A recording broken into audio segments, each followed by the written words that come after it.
மடியில் படுத்து தூங்கிட்டு இருந்தோம். அப்போ தான் இந்த மாதிரி ஆக்சிடென்ட் ஆயிடுச்சு. அந்த பஸ்ஸும் காரும் கொலைட் ஆகி பேசுறதுக்கே கொஞ்சம் கஷ்டமாக இருக்குது. அது விடிகாலம்பரம் 6 மணிக்கு நடந்தது இல்ல? 6 மணிக்கு அன்னைக்கு குருவாயூர் ஏகாதசி சனிவாரம். இன்னும் ஆஸ்பீஷியஸான டே அது. பஸ்ஸு காரு கொலைட் ஆகி ஆಮೇಲೆ தப்பு யார் மேல? பஸ்காரங்க மேலயா? அது உங்க அது காருக்காரங்க எனக்கு மேலயா? சொல்ல இல்ல அவங்க சொல்றதுன்னா இது கார் வந்து டிவைடர் மேலே இடிச்சிட்டு மேலே வந்துச்சு. பஸ் வந்து எடுத்துட்டு பின்னாடியிலேருந்து இடிச்சு காரை தூக்கிட்டு போனால் நான் என்ன தூக்கி போட்டோம். அப்புறமா அந்த பஸ்ஸு வந்து கொலைட் ஆயிடுச்சு. பின்னாடி.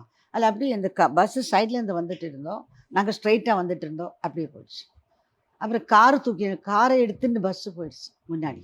அந்த வந்த டைரக்ஷன்லேயே போயிடுச்சு. கார் இந்த வர டைரக்ஷன் அந்த டைரக்ஷன். அப்புறமா நான் வந்து என்ன தூக்கி போட்டேன். டோர் ஓப்பன் ஆகி நான் ரொம்ப தூரத்தில் நான் போய் விழுந்துட்டேன். அந்த விழுந்துட்டது இந்த இத்திரி சாஞ்சு தான் விழுந்துட்டு இருக்குது. அதனால தான் எனக்கு காலு தான் அடிப்பட்டது ஃபுல்லாக.